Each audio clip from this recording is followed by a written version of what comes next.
This week on Behind the Lens, I'm joined by Chris Upton. Chris is a professional photographer based in Nottinghamshire and specialises in travel, landscape and social documentary photography. He is an associate of the Royal Photographic Society and is proud to be a brand ambassador for Fujifilm. Chris has received awards in national photographic competitions and twice been commissioned to photograph in Thailand on behalf of the Tourism Authority of Thailand. Chris's ability to connect and communicate, passing on his learnings, means that he is in great demand as a speaker and as a tutor on his workshops and tours in the UK and abroad.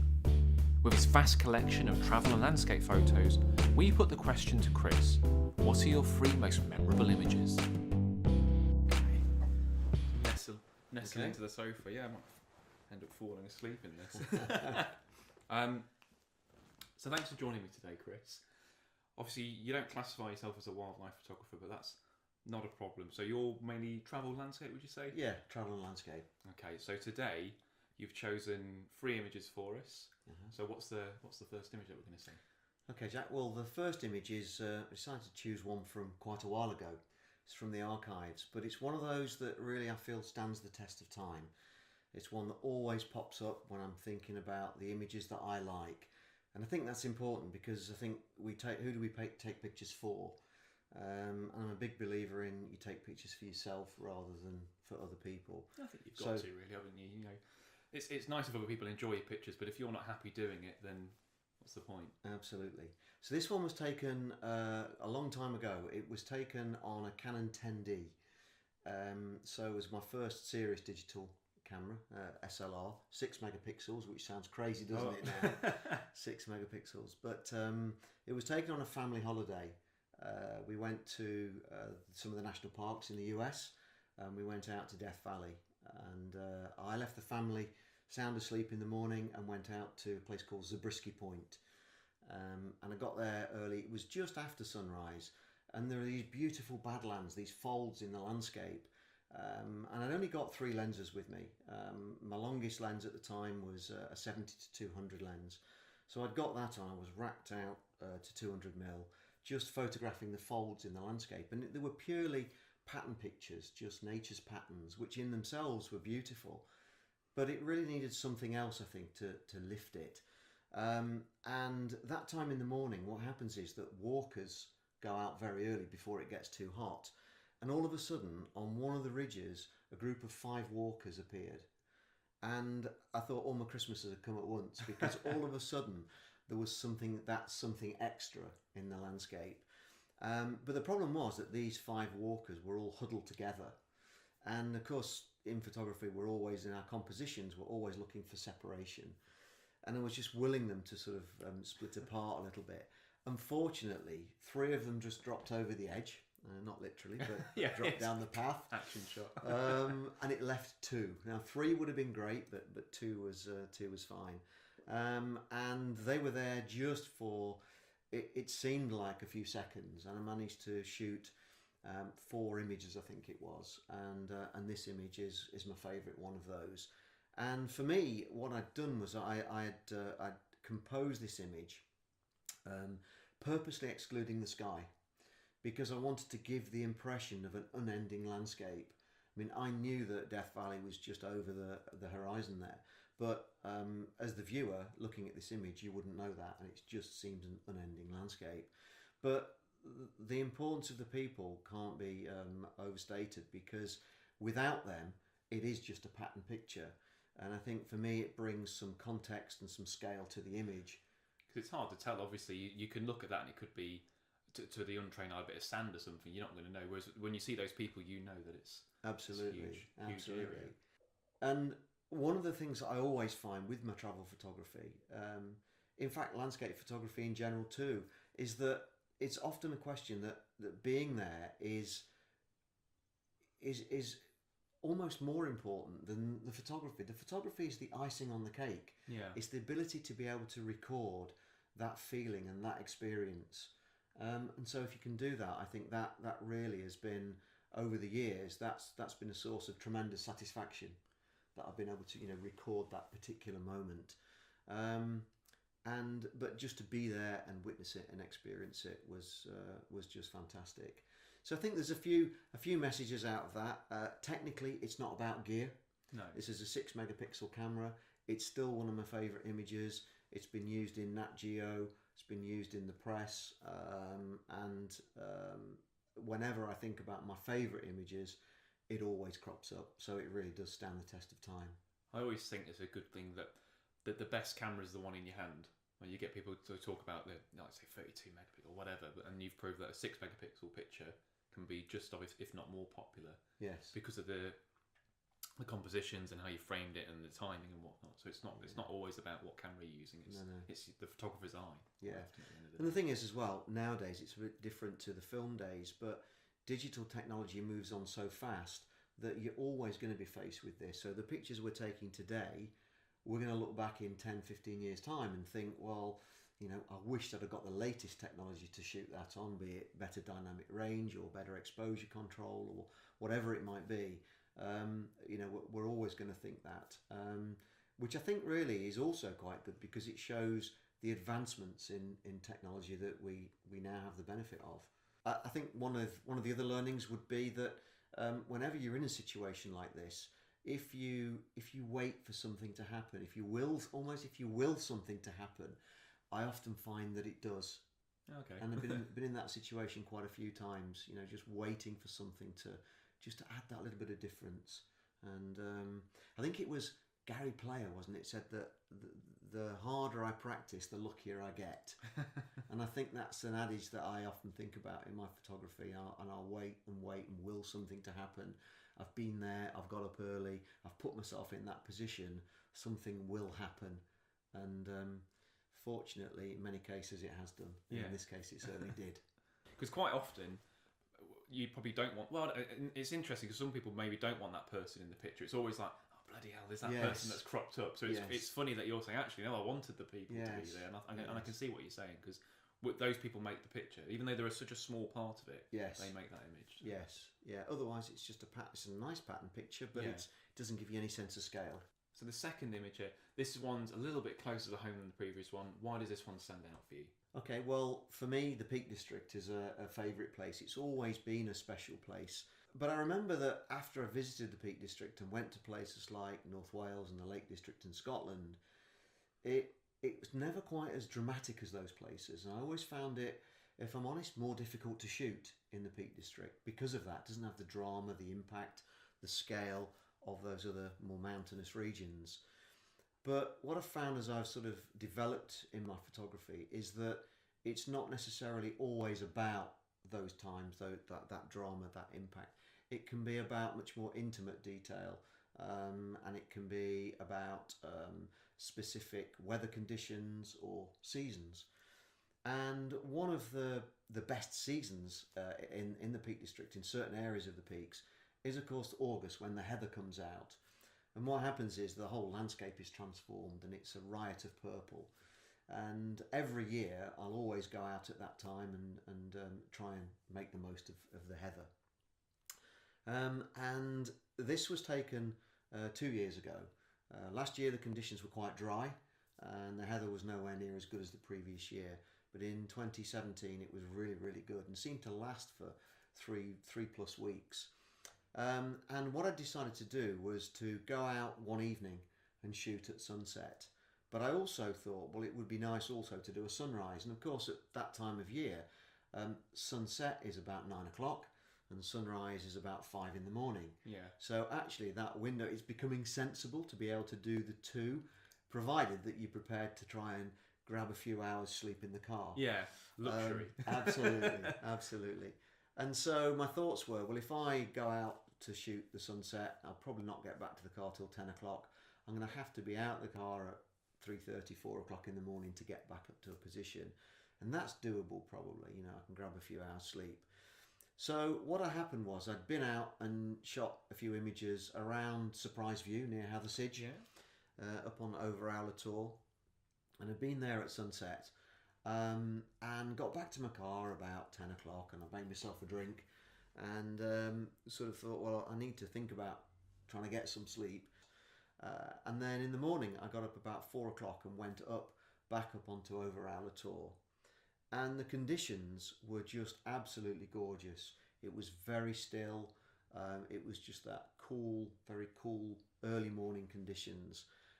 But as I looked out across towards Higator, the whole scene was just a riot of purple. And the purple seemed to be reflected in the sky, the reddish sky, as the sun was starting to come up. Because for sunrises, you need to be on location before the sun comes up. And that's where it was. So this was shot about 20 minutes before sunrise. And it's a favourite position. And this little arrangement of rocks that I've used in the foreground here, which leads us and points us into the image, in towards Higator, is a favourite set of rocks. Works quite nicely. It gives us some nice foreground composition. And really that shot capped off what was a really good set of images, some sunset images, a night shot, and then a sunrise shot. And I think this one is, from this location, is probably my favourite shot, and it really made those few hours of grab sleep quite worthwhile, actually. You're keen if nothing else, Chris. Absolutely. But I do find that you have to put yourself in this situation, because I could have driven home and driven back again, but then I probably wouldn't have done that, actually. So just to grab those few hours at that time of year worked really well for me. So again, it was just putting the effort in. So with the Peak District, you mentioned about how you've gone to other places. So places like the Cairngorms, for example, you can have it to yourself almost. But the Peak District, because it's so accessible. Yes. I've been up to surprise you as well. And you're almost queuing. You think you're going to get it to yourself, and there's loads of photographers. They're like rats. So do you find it harder in a place like that to take more original pictures or pictures that please you when you maybe are shoulder to shoulder with other photographers? Yeah, I think it's an interesting one, because I think nowadays everyone's a photographer. It's certainly become very much more popular because of phones, and then people have become more serious and got proper cameras, etc. And when you're there, I suppose there's two sides to that, because if there are other photographers there but they're not in your view, that's one thing, and it's nice to be able to interact. And I've made lots of good friends by meeting people out in the landscape, which is great. You can share stories and tips and whatever, and that's great. So it is nice to meet up with people.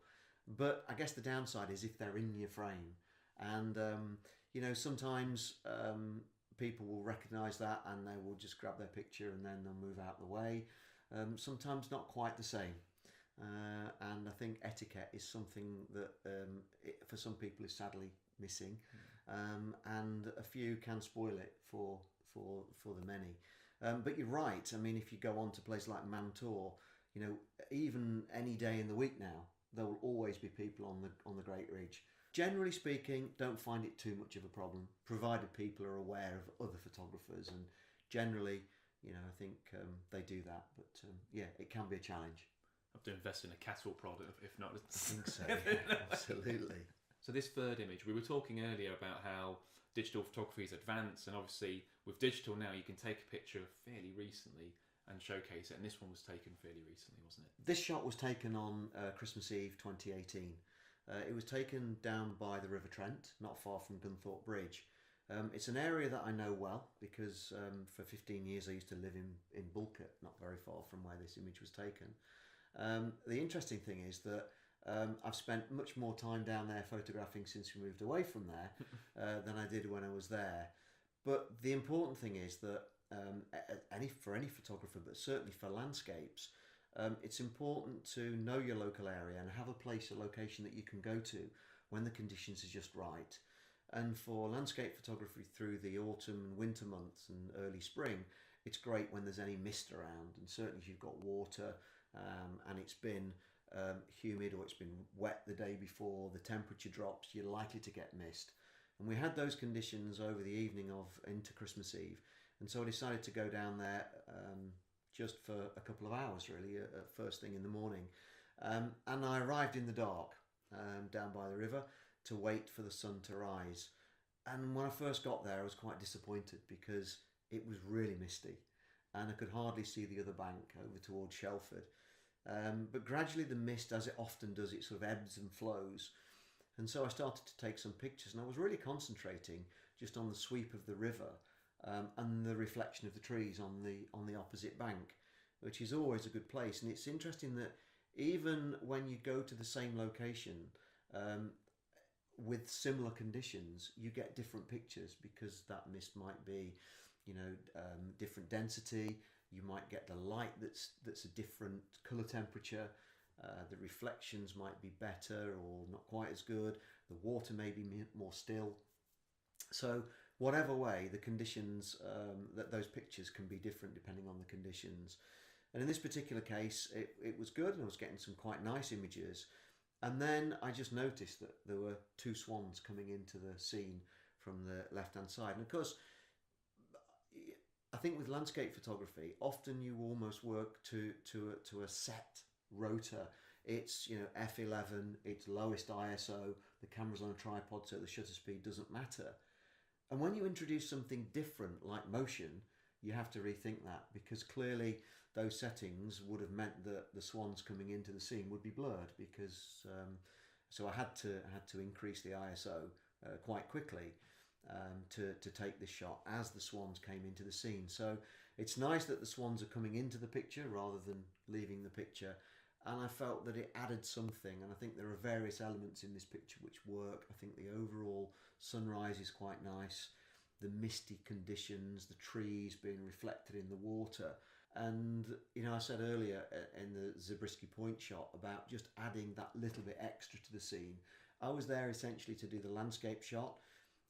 It's nice that we've got a little bit of wildlife in there for you. I thought about you, Jack, when we took need this that. picture. So we've got some wildlife in there. But I think that really just added something extra for it. And I think that the gracefulness of those swans really worked very, very well with that calm, peaceful morning. Well, looking at it as a wildlife photographer, I was telling you earlier, I do a little bit of landscape, but I'm not by no means a landscape photographer. But it seems to be more popular, certainly in competitions I'm noticing now, where essentially it's a landscape, but you've got an animal, and without that animal, it's not nearly as interesting. And there's been a few pictures that have cropped up where the animal's tiny in the frame, really, really small, like whether it's like a great snowy landscape or something like that. And it really makes it, and it's making me reevaluate how I take my wide angles and my wider shots. I'm thinking, actually, frame the nice landscape, but then just imagine if that fox or whatever just trots by, it's going to just make it so much better. Yeah. So there is crossover. Certainly there is crossover for these sort of shots. Yes, absolutely. And interesting hearing some of your previous contributors saying that they're moving now towards more wide angle shots to show the animals in their environment, which I think as a non-nature photographer, that adds more interest for me, because it's just being able to understand a little bit more about the animal and their environment rather than seeing the tight close-up, which can be great, but I just think it adds a little bit more context to the image. Well, that's been fascinating. As I say, I do a little bit of landscape photography myself, but I don't call myself a landscape photographer, so I can really appreciate the images that you've shown me today. But what have you got coming up? Okay, well, really busy with Camera Club lectures, which I do quite a lot of, and also tours and workshops myself. So I'll do one-to-one small group workshops, helping people understand their camera better. Being a Fujifilm ambassador means a lot of people will come to me for specific Fujifilm training, which is great. But I'm really enjoying doing the European tours. So my next one is coming up to Venice. And so if anyone's interested in coming along or hearing a little bit more about it, if they can just visit the website, more details are on there. Great, thanks for that. Right. Pleasure. Cheers. Thank you very much.